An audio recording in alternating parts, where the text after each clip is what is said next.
Buenas noches, continuamos con el quinto día del Congreso del Club de Física Nuclear. A continuación tenemos al doctor Martín Subieta. Él desde el 2014 es docente investigador de la carrera de física. A partir del 2007 también ha cumplido funciones siendo director del planetario Mashirai. Actualmente está en actividades como director del Instituto de Investigaciones Físicas. Un poco de su vida profesional. En 2007, la UNSA le ha otorgado el título de licenciatura. Posteriormente, él realizó sus estudios por una beca en Europa para realizar el doctorado en la Universidad de Turín, Italia. En el 2011 se le otorga el título de doctor en física y astrofísica dirigida a la física de altas energías. Durante el doctorado trabajó también en el CERN. eh, ha colaborado con el experimento ALICE y posteriormente, una vez culminado el doctorado, tuvo la oportunidad de una posición de postdoctoral en el 2011 hasta el 2013 en un experimento también localizado en el CERN, que se dedica a la investigación de la denominada antimateria. Y hay mucho más por hablar del currículum del doctor Subieta, que también nos va a contar seguramente un poquito de lo que ha estado haciendo aquí en la ciudad de La Paz y en Pacas, Amada. Buenas noches, doctor Subieta, bienvenido. Buenas noches, Brian. Gracias por la introducción. Cuando me des el ok, podemos iniciar la... La sala es toda suya, doctor. Muchas gracias. Entonces, muy buenas noches. Voy a proceder a compartir mi pantalla. Solamente déjeme recordar cómo se hace esto. Aquí está Share Screen.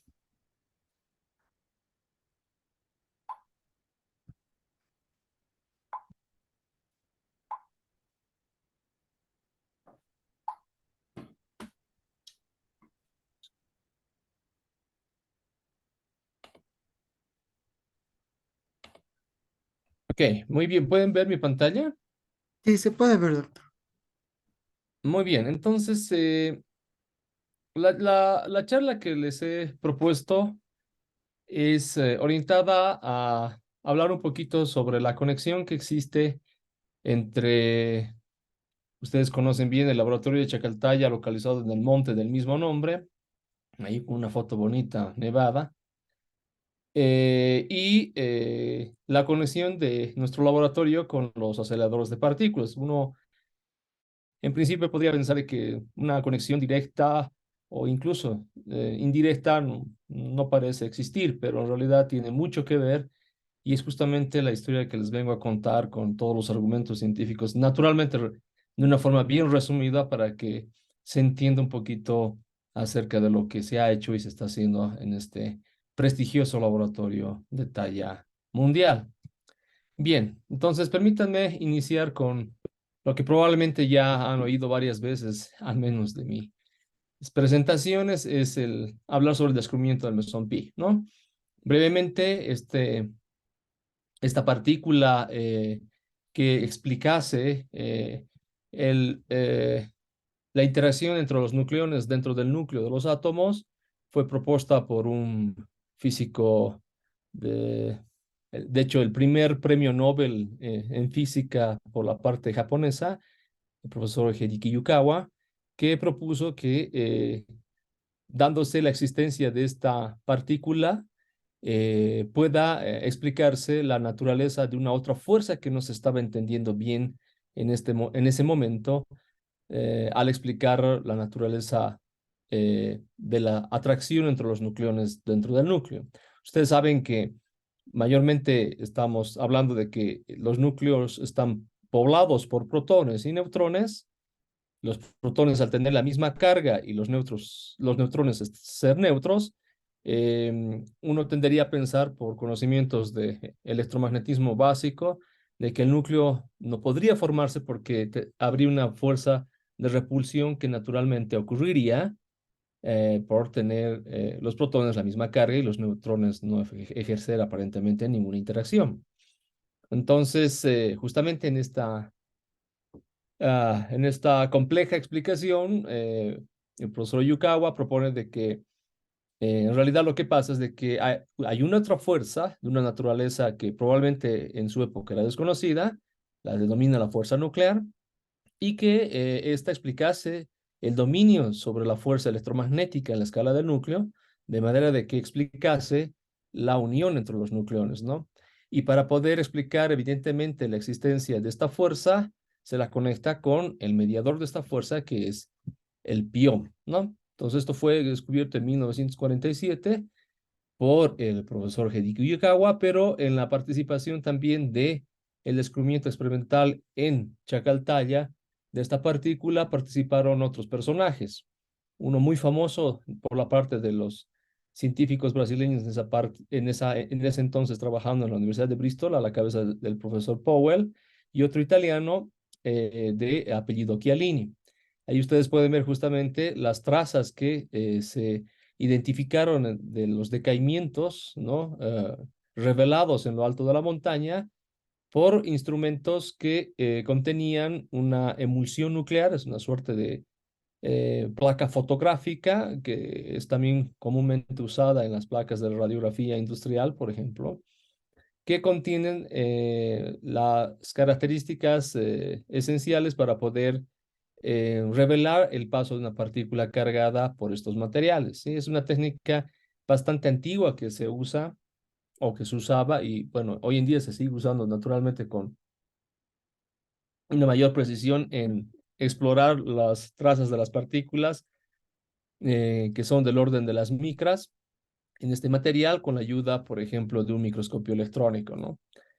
Bien, entonces, debido a este descubrimiento, naturalmente, se da una revolución dentro de la física nuclear. En la época se reescriben los libros que hasta el momento estaban escritos erróneamente y se da paso, digamos, a la era de absoluta conocimiento, podríamos decirlo de alguna manera, sobre la verdadera naturaleza de las fuerzas en la física y particularmente hablando de la física o de las fuerzas, por ejemplo, nucleares, ¿no?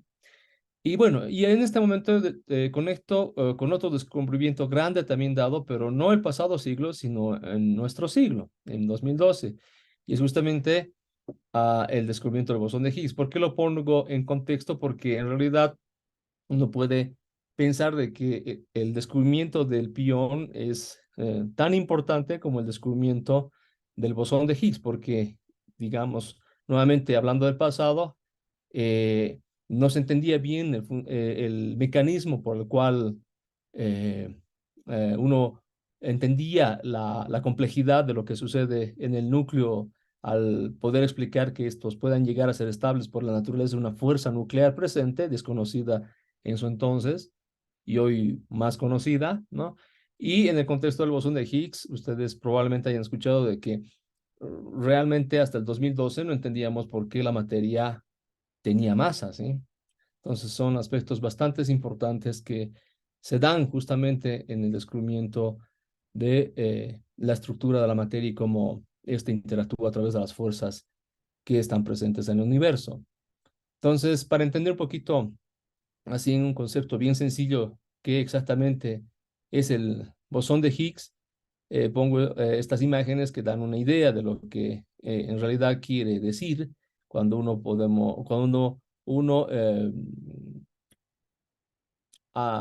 incorpora, digamos, el concepto de que la materia puede atribuir, o a la materia se le puede atribuir masa porque ésta interactúa con un campo en el universo que está conocido como el campo, o es conocido como el campo de Higgs. A ver, la manera más tal vez fácil de tratar de entender esto es pensar de que el campo de Higgs es como, ¿no? Un campo ahí o un paisaje bien nevado, ¿no?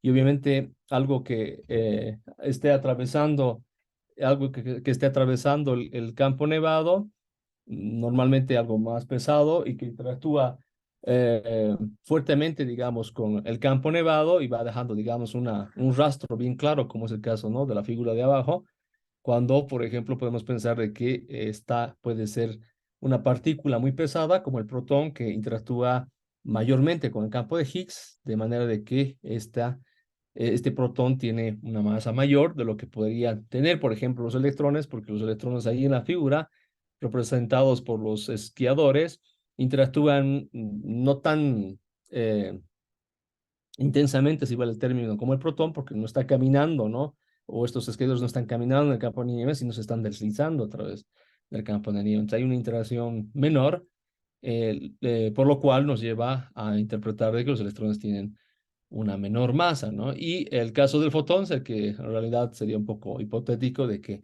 no interactúas con el campo, o sea, no tocas el campo de nieve y sería, ¿no?, un esquiador que prácticamente hace un salto y en ese momento podría decir que es ah, el fotón, o podría ser interpretado como fotón. Entonces, este concepto realmente bien complejo que está dentro del contexto de la teoría cuántica de campos es son de los conceptos más complicados de cómo entender la naturaleza de la interacción de las partículas con tus campos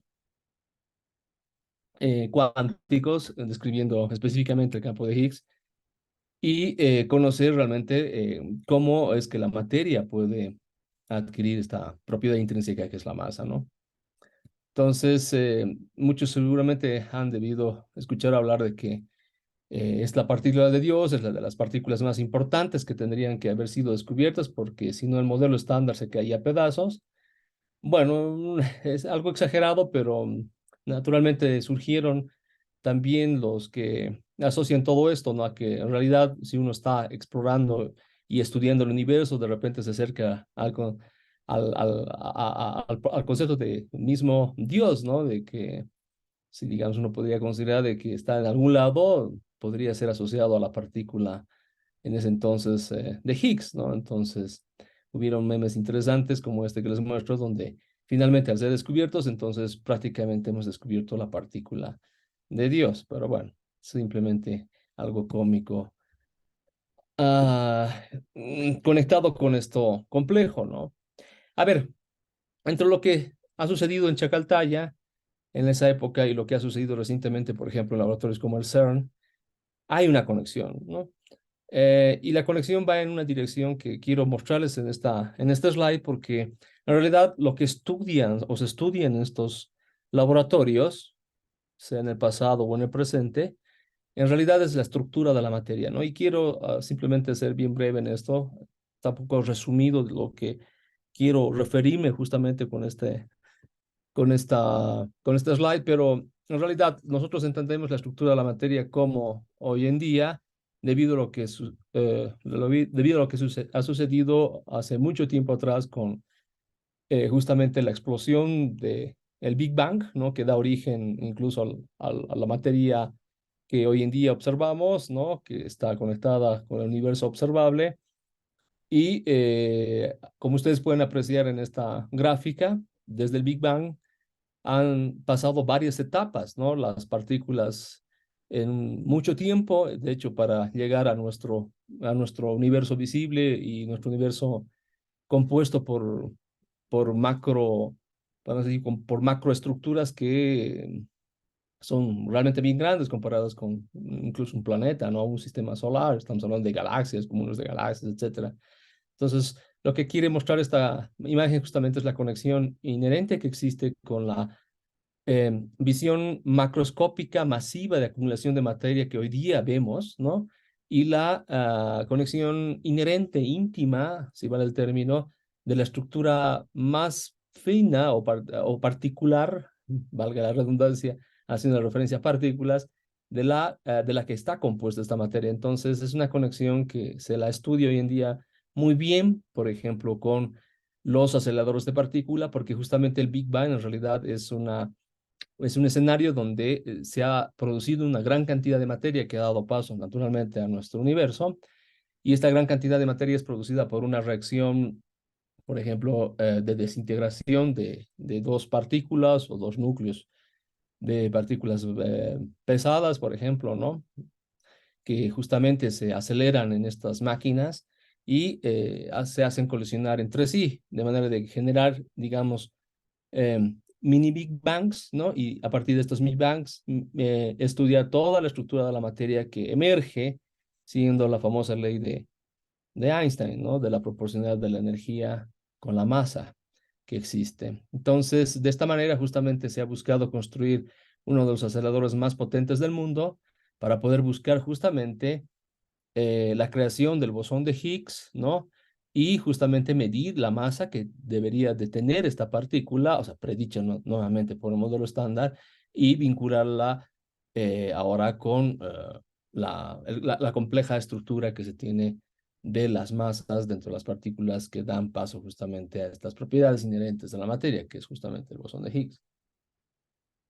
Bien, si digamos más ánimo de cansarlos de esta parte, ustedes podrían preguntar, bueno, entonces si nosotros producimos todas estas partículas y vamos viendo, como ustedes pueden ver, la evolución de estas a medida que van estas incluso interactuando a través de las fuerzas nucleares, produciendo, por ejemplo, los nucleones, ¿no? En esta etapa que se puede observar eh, intermedia antes de la creación, por ejemplo, de los átomos que darían paso, digamos, a la acumulación macroscópica de la materia, que finalmente es el universo que nosotros podemos incluso ver con algunos instrumentos, ¿eh?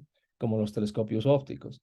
Entonces, al parecer daría la impresión de que es toda la materia que existe, o es lo que realmente está detrás de la estructura de la materia que nosotros podemos observar hoy en día. Pero bueno, también desde el siglo pasado se sabe que esto no es así. En el cuadro hacia la derecha, ustedes ven que en realidad se le atribuye a toda esta materia como la materia ordinaria, porque en realidad es un porcentaje en realidad menor comparada con la materia oscura que está presente en el universo y que realmente es la que más abunda en el mismo. Y esto lo ha descubierto un astrónomo el siglo pasado, en la década de los 80, y un astrónomo suizo que siempre se me olvida el apellido, Zicki, Fritz Zicki, si lo pronuncio bien. Y él justamente estudiando la dinámica de las galaxias infiere en que el campo gravitacional que éstas ejercen no podría ser atribuida a la materia visible que incluso uno puede observar con telescopio, ¿no? Entonces hay algo más que está ahí presente que genera un gran campo gravitacional. Eso quiere decir que entonces que la materia oscura únicamente interactúa con el campo gravitacional, y es justamente lo que sucede, y así ha sido descubierta. Pero lamentablemente hasta el día de hoy no se sabe exactamente cuál es la composición de esta, porque no interactúa como la materia orinada. Por ejemplo, esta no emite luz, es decir, no interactúa a través de la interacción electromagnética. Entonces, esto es lo que lo hace complicado detectarla, incluso con los métodos más avanzados que hoy en día se tienen. Y por ende, es difícil de conocer la naturaleza de la misma, ¿no? Bueno, sin ir, digamos, en más detalles, si quieren, esto lo ampliamos en las preguntas. Volvemos a Chacaltaya, ¿no? Chacaltaya se encuentra a 5.220 metros sobre el nivel del mar, y la historia, después del descubrimiento del pión, bueno, o sea, esto impulsa tremendamente el laboratorio. En la época, Ismael Escobar, un refugiado español que estaba ahí instalando estas estaciones meteorológicas en la década de los 40, impulsa la creación del laboratorio conectándose con la universidad, y ahí ustedes pueden ver incluso una foto de César Lattes con otro colega brasileño, Bataguin, de origen italiano. Entonces, estos impulsan en 1952 la creación del observatorio, y bueno, hasta nuestros días sigue operando y está entrando en una nueva era de nuevos experimentos que les voy a hablar más adelante. E imagínense, o sea, estamos hablando de 71 años de historia científica que lamentablemente poco se conoce en Bolivia, y sí, porque tengo oportunidad justamente de hablar esto, quiero que hace el mayor énfasis, digamos, en este laboratorio, porque realmente lo que se ha descubierto, incluso previa a su fundación, sucede con instituciones que pueden contarse con los dedos de una sola mano, y les puedo asegurar, hagan el intento. Entre esos está, por ejemplo, el CERN, ¿sí? Entonces, estamos hablando de laboratorios de esa talla, aunque ustedes no lo crean. Por eso hago esa conexión, ¿sí? Bien, entonces, un paréntesis acá. ¿En el laboratorio de Chacaltaya únicamente se han hecho este tipo de experimentos? No. En la exploración de su historia, en realidad, la primera cúpula, o lo que presumiblemente es la primera cúpula astronómica histórica, esta cúpula que ustedes ven, se instaló en la década también de los años 50, ya finalizando la década de los años 50, y está estudiado, a ver, brevemente, está estudiado los puntos de liberación en el ecuador 5, localizados en entre la órbita de la Tierra y la órbita de la Luna. ¿Para qué? Para que se pueda descubrir si habían, digamos, elementos que interfieran, digamos, en un hipotético caso de poder ir a la Luna y que uno se encuentre, por ejemplo, con estas nubes de Korbilevsky, que se denominaban así, que se suponía que tenían que estar orbitando también, digamos, entre la órbita de la Tierra y la Luna, debido justamente a la interacción de los meteoritos que han caído durante mucho tiempo en la Luna, digamos, ¿no? Entonces eso se tenía que observar de un lugar muy alto y justamente se observó en la década de los 60 desde Chacaltaya y ayudó, bueno, ustedes ya imaginarán con qué, con los vuelos espaciales de la década de los años 60. Y bueno, de alguna manera podemos decir de que se ha dado una contribución desde Chacaltaya con la exploración espacial finalmente concluida con la llegada del hombre a la Luna en 1969. ¿No ve, Julio? Sí, si no me equivoco, de 1969. Y ahí les muestro justamente el artículo que sale de lo que se ha estudiado en Chacaltaya, en el Geological Survey Research de 1964, y ahí claramente resaltó el trabajo del monte Chacaltaya, hecho increíble. Pero bueno, un paréntesis interesante, un poquito fuera del contexto de lo que estamos viendo. Luego, ahí ustedes pueden ver uno de los experimentos más grandes de la historia del laboratorio, el experimento BASCE, por sus acrónimos en inglés de hacer referencia a un experimento conjunto con Japón por la investigación de los rayos cósmicos, y aquí entran en una colaboración internacional que duró desde los años 60, ¿no? Y que incluso perdura hasta nuestras eras, fundamentalmente con instituciones japonesas. En ese entonces el IPCR, hoy en día el RIKEN, y el MIT, ¿sí? A la cabeza de Bruno Rossi. De hecho, en la fotografía ustedes ven, cuando ustedes tengan la posibilidad de visitar Chagaltaya, se visita literalmente el cuarto de Rossi, que se denomina así, o el cuarto de Muones, o el cuarto feo, porque da un poco de impresión de terror, que se atribuye a Rossi, que lo vino a construir. Bruno Rossi es el padre de las técnicas básicas experimentales en el campo de los rayos cósmicos.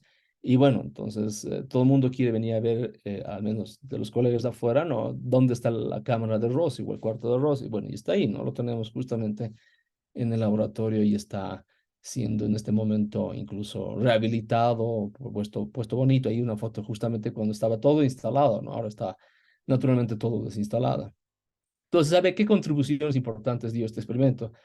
Y lo resumo brevemente abajo, y disculpen que esto lo he dejado en inglés, pero ya no tuve tiempo de traducirlo, pero se los explico. O sea, principalmente el estudio de los rayos cósmicos entre las energías ahí que ven, dice la 14 y 17, es una región de la energía que se conoce como la región de la rodilla. Más adelante les voy a explicar exactamente de qué estoy hablando. Em,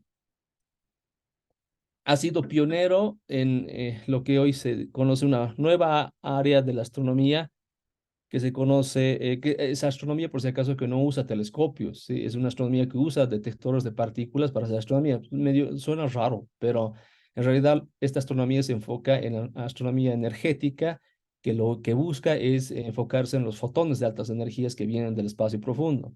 Eso quiere decir que nos enfocamos en la detección de rayos gamma de alta energía. Y justamente eso se puede hacer, se puede observar de la Tierra rayos de gamma de alta energía. Y este observatorio ha sido justamente, o este experimento, perdón, ha sido pionero en esto. Y de hecho, a raíz de los resultados de este, es que está continuando, digamos, la nueva era de este, con probablemente el nuevo experimento que han escuchado hablar, que es ALPAC. Es a raíz de este, ¿sí? Lo que sucede en hoy día. Entonces, la historia, podemos decir que continúa, ¿no? Con otros objetivos mucho más ambiciosos. Y bueno, también entre estos, destacar las primeras medidas de las secciones eficaces de las interacciones de los protones de alta energía con los núcleos de la atmósfera. Una tarea súper difícil porque esto tratan de hacerlo, por ejemplo, justamente en experimentos de aceleradores y incluso simulan, ¿no? La atmósfera, pero los valores altos, digamos, a los cuales uno, digamos, quiere enfocarse en estas medidas, las secciones eficaces, son coadyuvadas hoy en día con experimentos justamente en alta montaña. O sea, eso quiere decir que siguen siendo importantes estos experimentos porque obviamente no se puede reproducir las energías que también se pueden observar con este tipo de experimentos con los aceleradores porque tenemos una energía límite, ¿no? A ver, entonces, con esto nuevamente nos conectamos con con lo que sucede del otro lado de la moneda con los experimentos en aceleradores de partículas, ¿no? Y estamos con el CERN nuevamente, el lugar más frío y además de más caliente. No sé por qué, porque para poder generar las condiciones de un acelerador de partículas, estos magnetos, electromagnetos gigantes que conforman el anillo que ustedes pueden ver ahí, que está entre Suiza y Francia, operan o sea, en condiciones de superconductividad, ¿no? Eso es lo que se busca, y lo que permite justamente acelerar las partículas prácticamente sin mucha oposición, por decirlo de alguna manera, ¿no? A energías realmente grandísimas, ¿no? De los órdenes de los teraelectronvoltios, lo que justamente sucede con los rayos cósmicos que llegan, ¿no? De espacio profundo y de lugares muy grandes, de esas escalas de energía, y llegan lamentablemente con un flujo pequeño. Aquí, como los generas, entonces tú controlas el flujo y puedes estudiar más, con mucha más estadística, ¿no? Ese es el objeto de por qué se han creado los aceleradores de partículas. Ustedes ya encuentran, ¿no? La conexión seguramente con lo que antes se hacía en montaña y ahora se lleva al laboratorio, ¿no? Pero aún así siguen bien vinculados y trabajando juntos, ¿no? Ambas técnicas experimentales, si ustedes quieren. Entonces, brevemente, el CERN es el laboratorio más grande del mundo, famoso por el descubrimiento, bueno, el más reciente, en realidad se han hecho muchos descubrimientos, pero el más reciente es el descubrimiento del bosón de Higgs. Tiene un perímetro, y ustedes pueden ver, de 27 kilómetros. Es un monstruo de máquina. Es la máquina más cara de la historia de la ciencia. Si recuerdo bien el monto, 27.000 millones de dólares. Bueno, en realidad no es comparado con capitales de mega empresas, no es nada, pero en la ciencia 27.000 millones de dólares es un montón de dinero para un solo propósito específico. Y bueno, tiene en realidad en su historia la conexión de cuatro aceleradores, ustedes pueden ver abajo, ¿no? Conecta el gran colisionador de hadrones, que es lo último, ¿no? El sincrotrón de protones y supersincrotrón de protones. Entonces, entre los tres, perdón, hacen posible acelerar las partículas a energías del orden de los teraelectronvoltios, ¿no? Y además se ha construido otro acelerador, en realidad es un desacelerador, para provocar una situación opuesta a lo de acelerar las partículas. Y esto ustedes se preguntarán, ¿para qué? Para justamente producir antimateria. Más de esto vamos a ir en un rato. O sea, también este laboratorio es de las fábricas más famosas del mundo de producir antimateria, ¿sí? Y se hace también con desaceleradores, no con aceleradores, ¿no? Y ahí en el cuadro de arriba ustedes pueden ver muchos de los experimentos que están ahí. O sea, son experimentos en el área de partículas y también experimentos en el área de física nuclear, por ejemplo, NA62, N63, NETOF, OSCAR. Y los otros, ALICE, LHCb, Atlas, que son los más grandes experimentos que están alrededor y por supuesto CMS, que están alrededor del anillo, ¿no? Y vean la conexión de la fundación del laboratorio con la fundación de nuestro laboratorio, ¿no? Este laboratorio ha sido descubierto, perdón, ha sido fundado 2 años después del nuestro. O sea, hay una conexión ahí. O sea, no es una conexión, una coincidencia, digamos, ¿no? Es una consecuencia de lo que ha sucedido en esa época, ¿sí? Bien, el CERN y sus descubrimientos revolucionarios. A ver, tal vez hablar de George Charpak con el famoso cámara de proporcional de multialambres, que en realidad, a ver, para serlo más preciso, en 1992 gana el Pro Nobel, porque lo que pasa es de que había una carrera, digamos, científica, tecnológica, para poder hacer detectores mucho más precisos y poder medir incluso las trazas de las partículas con mucho mayor eficiencia. Recuerden bien que les he hablado de las emulsiones nucleares a un inicio, ¿no? De las cuales han dado paso al descubrimiento del pión. Entonces, con este tipo de tecnología uno puede hacer incluso medidas mucho más precisas que los que se hace, por ejemplo, con las emulsiones nucleares, y justamente por eso que le dieron el premio Nobel, ¿no? Es una técnica ahora experimental, digamos, que es enfocada en la reconstrucción de trazas de partículas.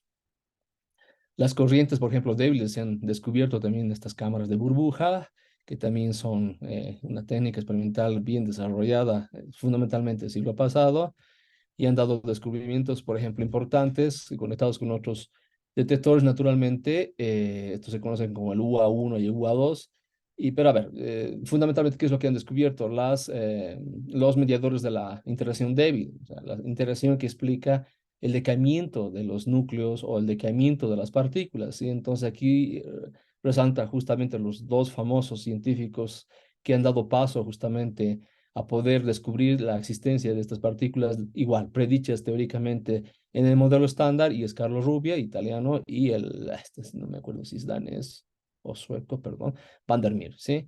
Entonces ahí ustedes tienen las dos masas de los mediadores W cargados y el neutro Z. Muy bien. A ver, estamos hablando de descubrimientos tal vez bien ligados a lo que sucede en el campo de las partículas o la física nuclear, qué sé yo. Pero a ver, ¿qué se imaginan ustedes que impactó de repente al mundo tal y como lo conocemos hoy en día?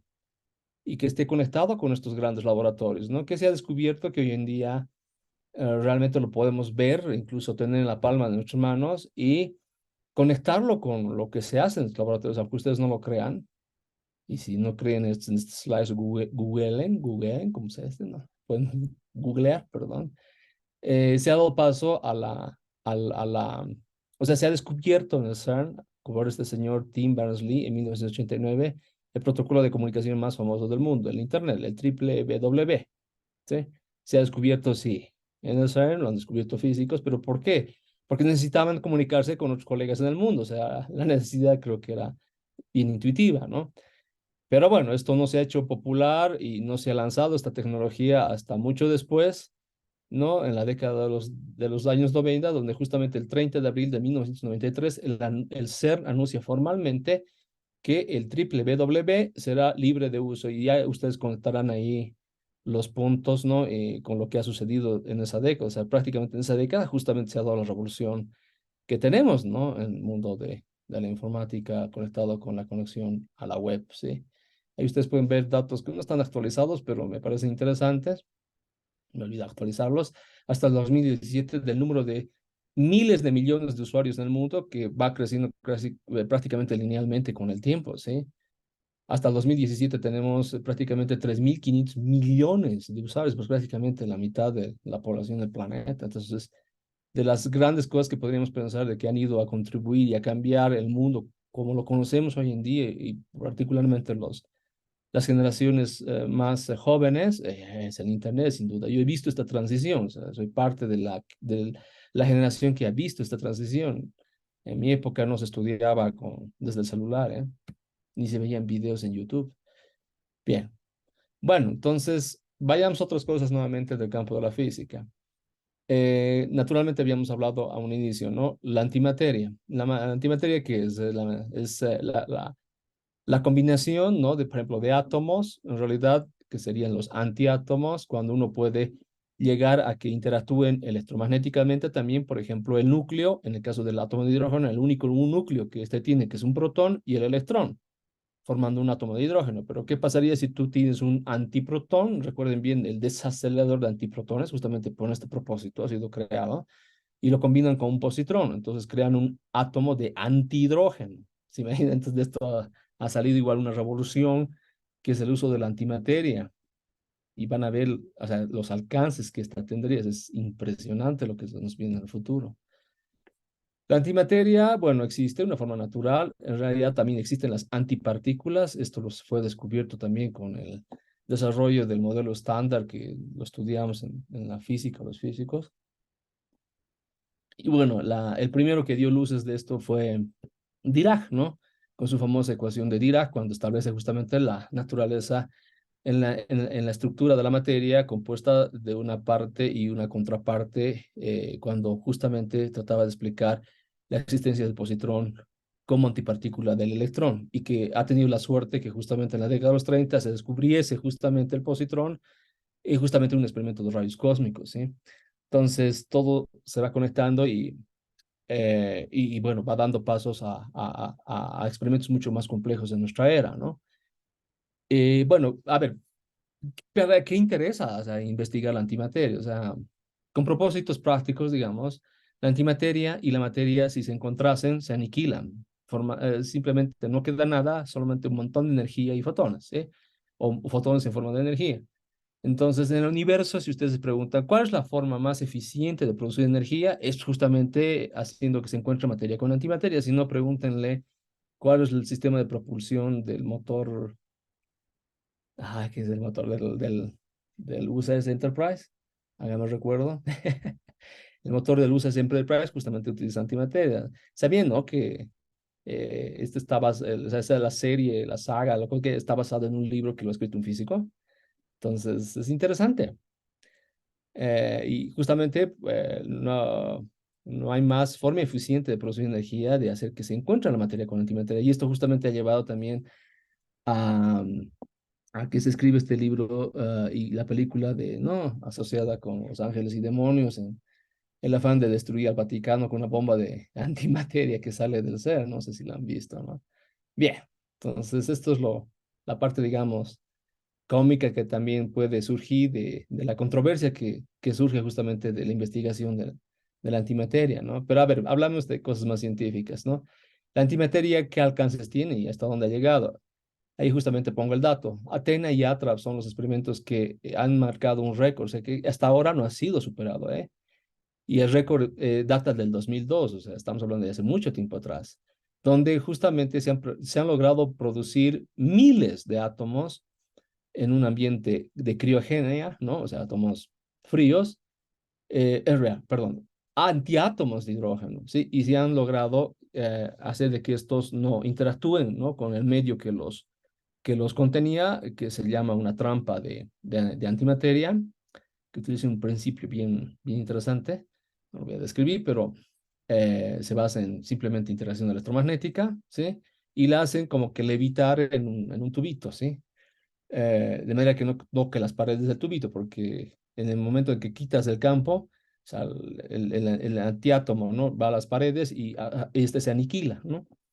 Entonces, es una tarea bien complicada. El récord es, se han producido solamente miles de átomos, o de antiátomos, perdón.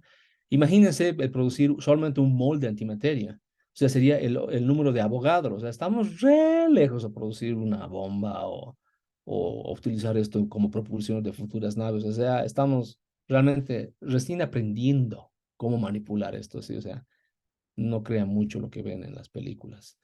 Bien, finalmente el bosón de Higgs. Aquí ustedes ven justamente el anuncio del bosón de Higgs. Ahí está Paolo Gianotti por representación de Atlas.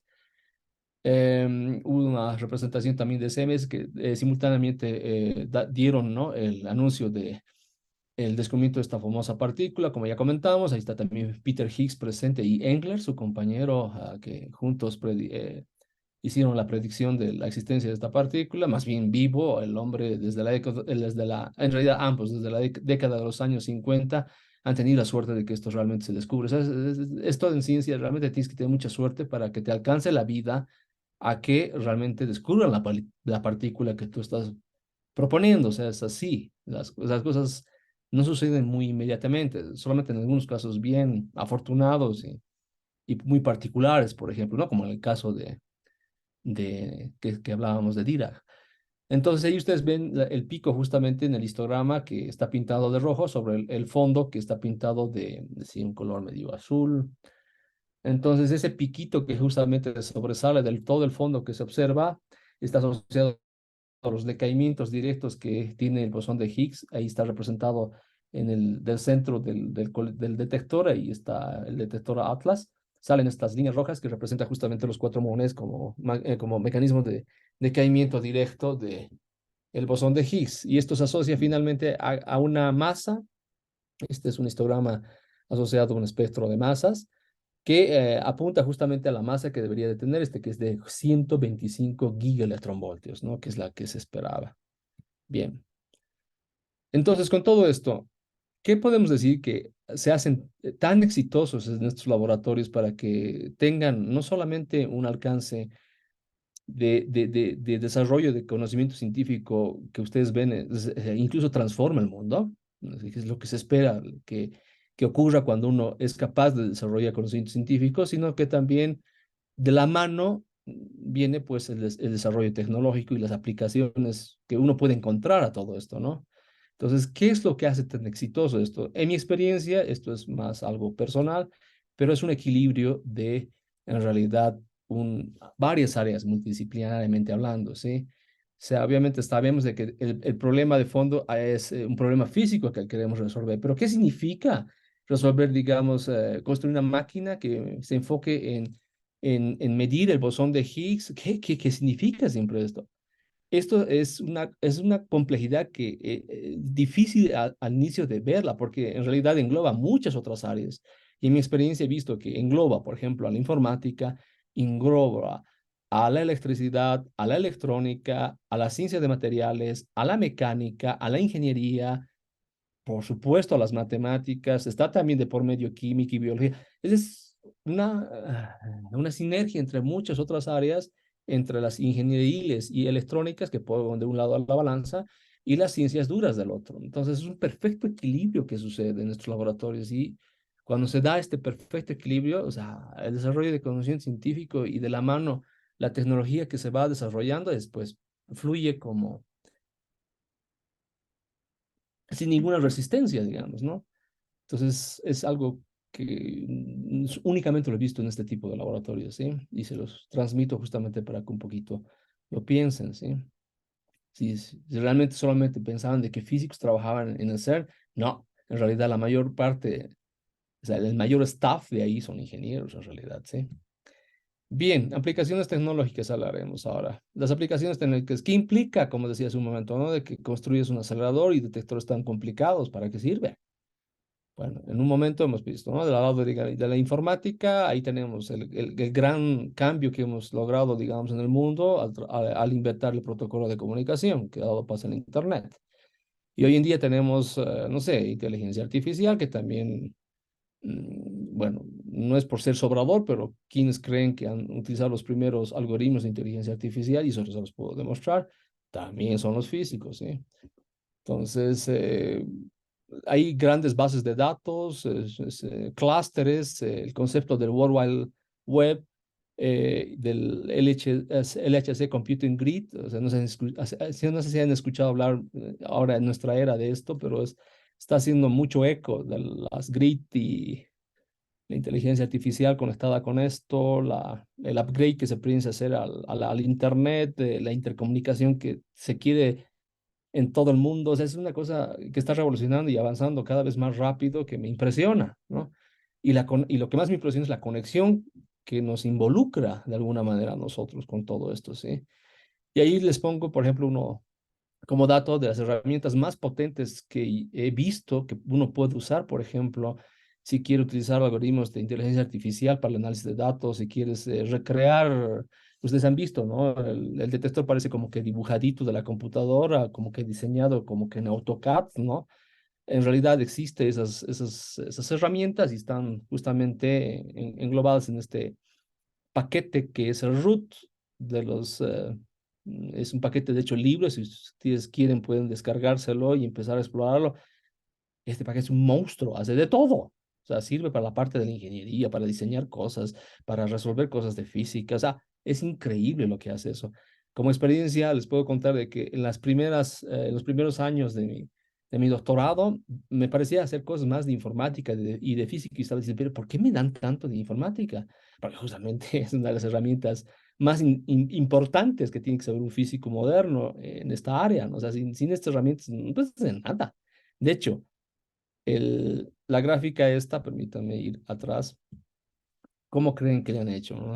Han hecho con la grid, con inteligencia artificial y el resultado es ese, o sea, teniendo una base de datos gigantesca que está distribuida en una red mundial de clústeres. O sea, es otro nivel al cual se maneja el Big Data y que les puede interesar muchísimo a los informáticos y que naturalmente los físicos lo utilizan como una herramienta, ¿sí? Y bien, en otro campo, digamos, yendo ya a otra área, la industria y por supuesto la que comentaba el que me antecedía, el doctor Ticona, la medicina. ¿Sí? Esta tecnología que se desarrolla en los laboratorios van a directamente hacer un efecto muy importante en la producción de detectores para aplicaciones, por ejemplo, médicas, para aplicaciones industriales, literal. Ahí ven en la imagen, tú puedes radiografiar un tráiler para ver qué cosa tiene dentro. O sea, este tipo de tecnologías existen.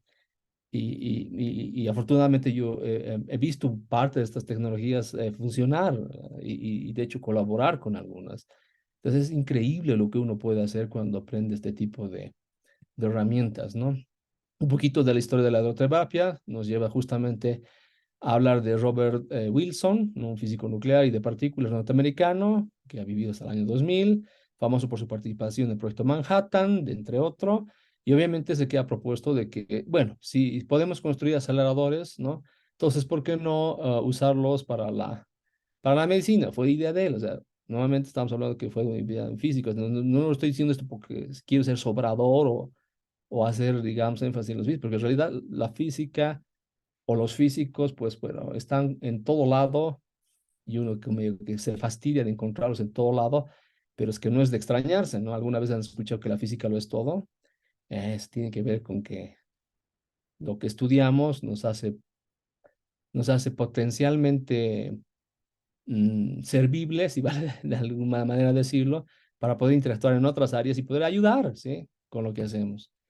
Bien, entonces esto no lo voy a, ya hablar, ya lo había muy bien, doctor Ticona, pero los haces, por ejemplo, que vienen de aceleradores, o sea, obviamente como podemos construirlos con alta precisión, los podemos emplear en el tratamiento del cáncer, ¿sí? Y más aún cuando hablamos de la hidroterapia. Esto también lo ha explicado el doctor Ticona, así que si quieren más explicación, bueno, podemos ir a las preguntas, pero no hay más eficiente manera de tratar el cáncer que sea con carbones o iones pesados, por ejemplo, ¿no? Iones de carbón o protones, ¿no ve? ¿Realmente estamos seguros de eso? ¿O hay otra más eficiente? ¿Qué creen? Pues sí, hay más eficiente. Se está tratando de ir más allá aún. Y nuevamente a buscar, a mí de las cosas que más me han gustado, buscar una aplicación a la medicina de la antimateria. Esto sí es muy importante. Hay un experimento que ya tiene bastantes años en el CERN. He tenido la oportunidad de trabajar al lado de este experimento, en el experimento AGES, y se trata del Antiproton Cell Experiment, justamente que estaba explorando, estoy un poquito de hace un tiempo bien atrás, ya no he seguido mucho el paso de ellos, pero sé que han logrado grandes cosas y avances en el tratamiento del cáncer, sí, pero no con protones, sino con antiprotones. Y ustedes pueden ver ahí, y lo han demostrado, está escrito en un artículo, que ellos lo han publicado en esa época, les estoy hablando del año 2014, 2015 más o menos. No he puesto lamentablemente la referencia, pero entrando a la página del CIER y buscando el experimento ACE, lo pueden encontrar, o si quieren me pueden luego contactar y les puedo pasar más información. Ahí ustedes pueden ver, ¿no? Ahí ustedes tienen la curva de Bragg del protón que está en líneas puntadas rojas, la de Röntgen es de los rayos X asociado, que hemos visto que no es eficiente. Y ustedes pueden ver el pico de Bragg asociado al antiprotón. Es 4 veces mayor. Eso quiere decir que, claro, como estás tratando con antiprotones, se encuentran los protones de las células cancerígenas y las aniquilan. Literal, no dejan nada. Entonces, es más eficiente el tratamiento en ese contexto, ¿sí? Bueno, ese es el futuro al que se quiere llegar. Ojalá que en algún momento se pueda dar más sinergia entre estos campos, porque estamos hablando ya de campos donde entra la biología, la medicina, los que desarrollan este tipo de detectores, los físicos, etcétera, y realmente van a solucionar problemas que tenemos los seres humanos hoy en día y que nos aquejan, ¿no? La tomografía de containers, que les he comentado, es un proyecto en el cual he tenido la oportunidad de trabajar, Mustil se llamaba, cuando estaba en mi postdoc, y justamente usa un tomógrafo de muones. Los muones son los primos más cercanos de los electrones, son altamente penetrantes, son gratis porque vienen de la interacción de los rayos cósmicos en la atmósfera, o sea, estamos bombardeados todo el tiempo por los muones y estos muones podemos utilizar justamente para poder radiografiar cosas. O sea, no solamente se pueden radiografiar trailers, se pueden radiografiar montañas, o sea, las aplicaciones que se tienen para la minería, un montón de cosas son increíbles.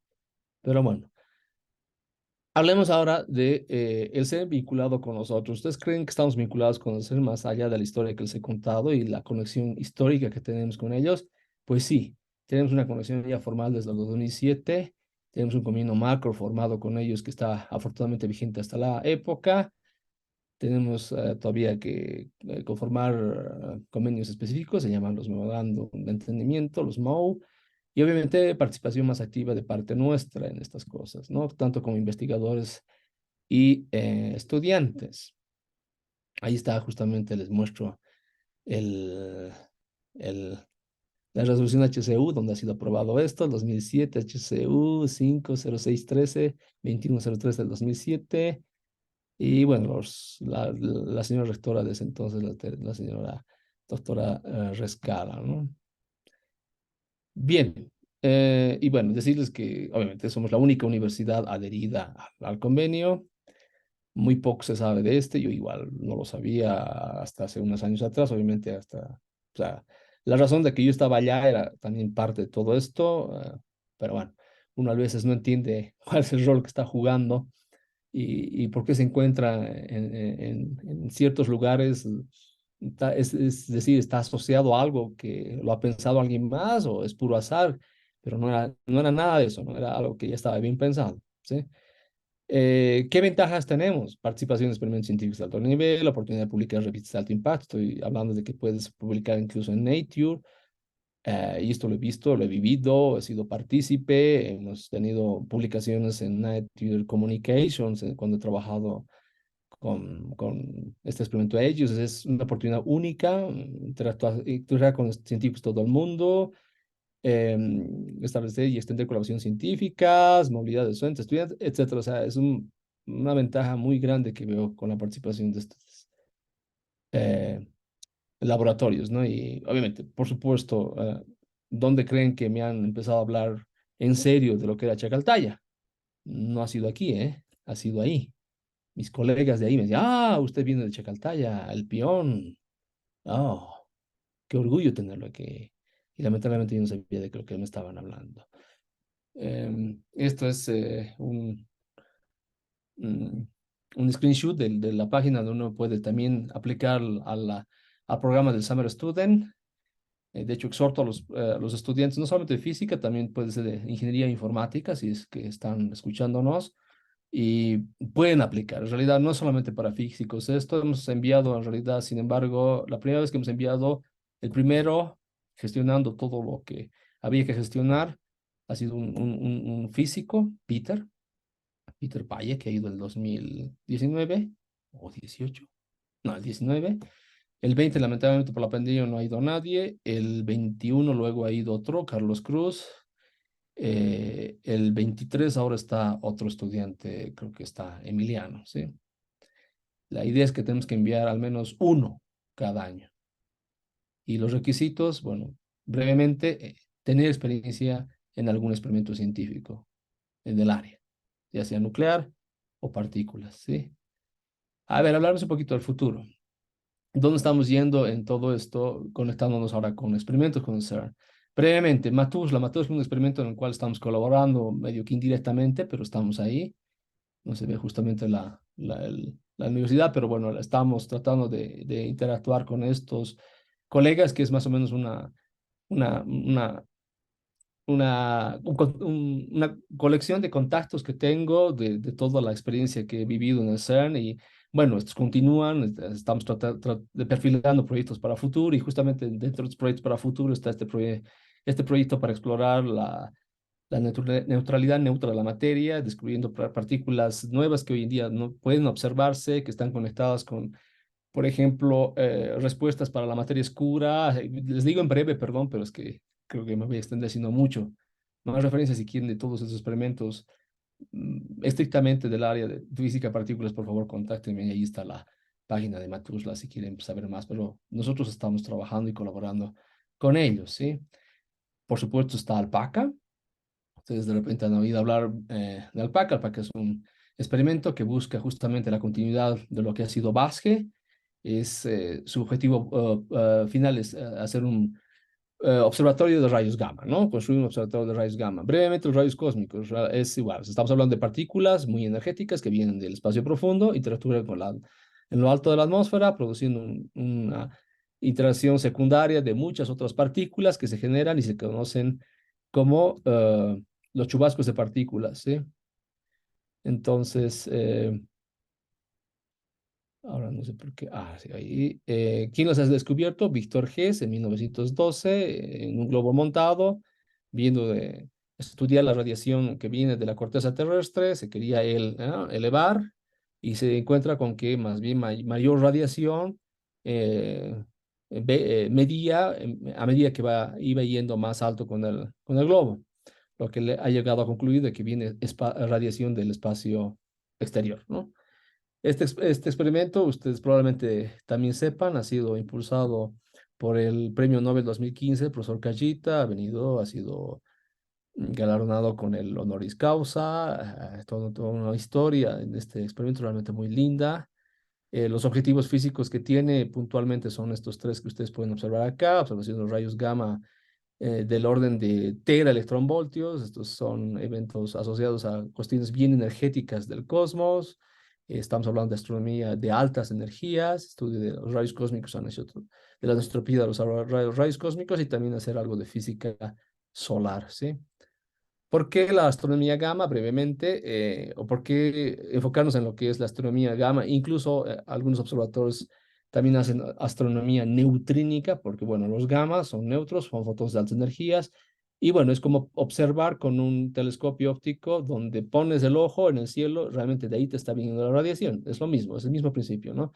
Estás poniendo, digamos, en el cielo o en el ojo del cielo un observatorio grande, y cada vez que midas ese punto del espacio, el punto en el cielo, lo asocias con el cielo celeste, y puedes estar seguro que si estás midiendo rayos gamma eficientemente, te están viniendo de ahí esos rayos gamma, ¿no? Es como puntualmente enfocarse en una fuente del espacio exterior. O sea, son los principios básicos de la astronomía, ¿no? O sea, pero no observando fotones visibles, sino observando fotones invisibles, que son los rayos gamma. Lo mismo sucede con los neutrinos, sí, pero es un poquito más complejo. ¿Por qué no partículas cargadas? Porque las partículas cargadas interactúan con los campos magnéticos del medio estelar y no podrías decir de dónde vienen, ¿sí? Ok, que esto es un recuadro que lo he rescatado de uno de los artículos de Basge. Ahí ustedes pueden ver de qué cosas se mira de nuestro hemisferio, y naturalmente estará en búsqueda de confirmar todo esto alpaca, ¿sí? Esto está muy conectado con lo que es la astrofísica y astronomía de altas energías. Bien, ya para terminar, esta es una vista aérea reciente nomás que hemos hecho del observatorio. Está en construcción. Se planea instalar 400 detectores. Es un monstruo de observatorio, y bueno, tenemos proyectos, tenemos varias oportunidades que ustedes pueden ver, pero lamentablemente no hay muchas personas que se dediquen a esto, ¿sí? Y en ese afán estamos de atraer gente. Así que les digo con esto, seamos todos parte de esto, es posible. Hay que esforzarse un poquito más de repente, porque uno se da cuenta que tiene que aprender mucho de informática de repente, o mucho de electrónica, que también no he comentado nada de eso. Tengo anécdotas bien bonitas. Pero es la ciencia, y al menos así es ciencia experimental. Se trata de aprender más allá de las cosas de física, ¿sí? Bueno, muchas gracias por su atención. Gracias a usted, doctor. Le voy a trasladar la pregunta de Ricardo Cardona, y mientras los que gusten pueden también estar listos con abriendo su micrófono o escribiendo. Dice, ¿falta más financiamiento en la UNSA para desarrollar más los campos de la física nuclear? Sí, falta. O sea, por ejemplo, cuando tenemos estos proyectos grandes como Alpaca, por ejemplo, con los del CERN, o sea, con los del CERN más limitadamente, sobre todo, con lo de Alpaca es más financiado por la colaboración japonesa, ¿no?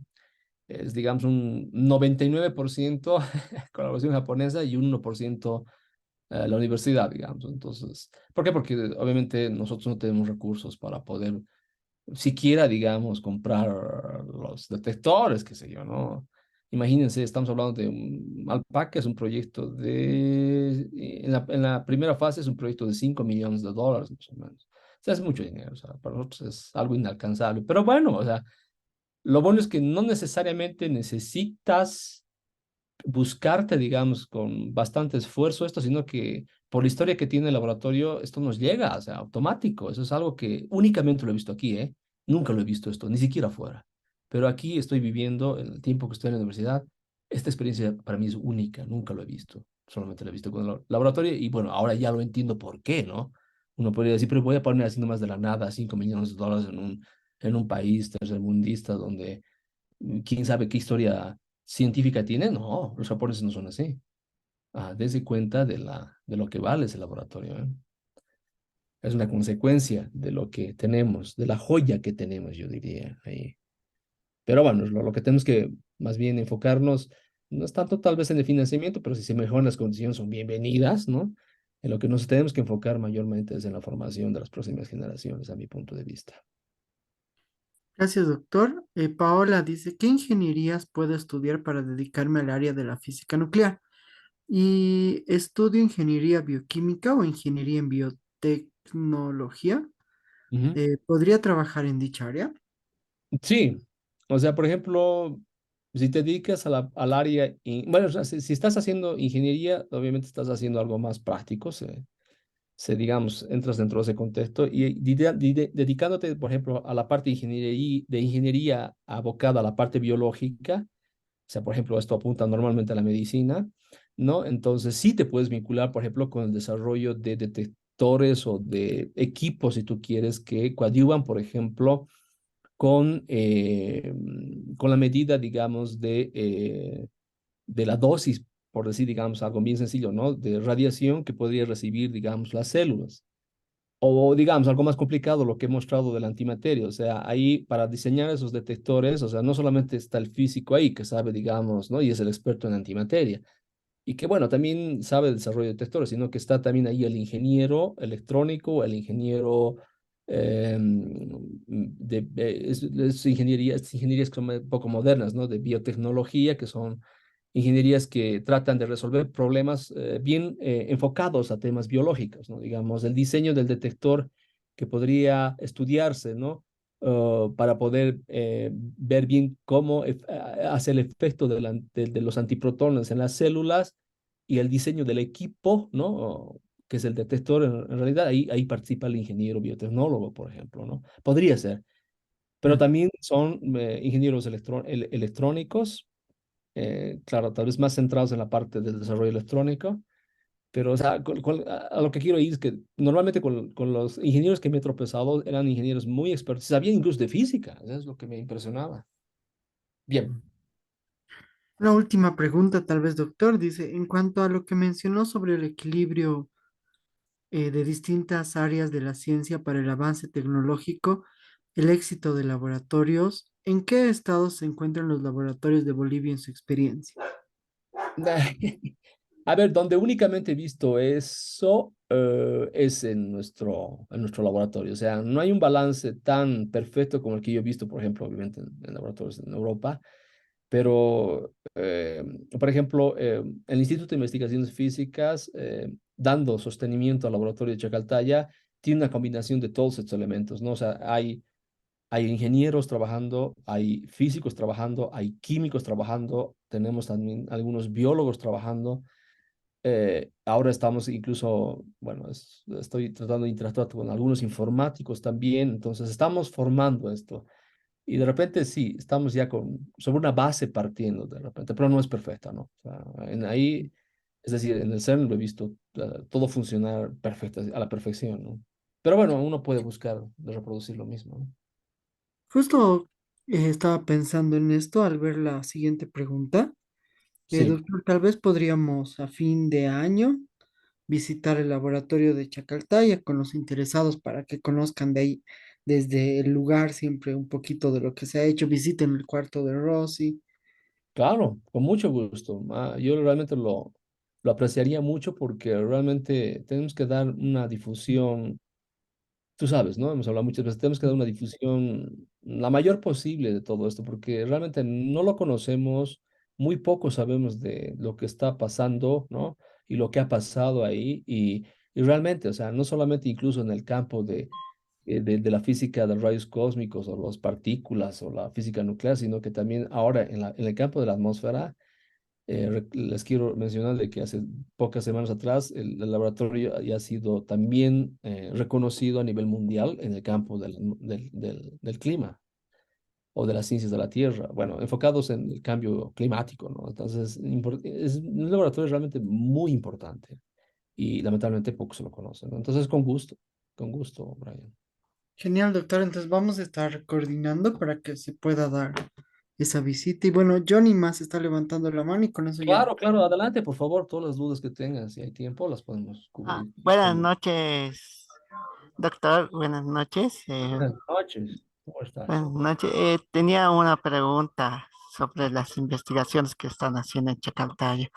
Tenía una duda muy importante. Usted ha hablado de los rayos cósmicos que vienen a nuestras tierras, ¿no? Estos rayos cósmicos, lo que he leído un artículo, que los glaciares que existen, esos absorben esos rayos cósmicos.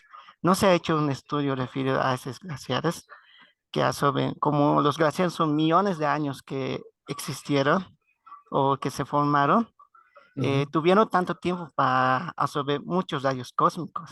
No sé si han hecho estudio de eso aquí en Bolivia, porque en otros países ya están comenzando a hacer ese estudio.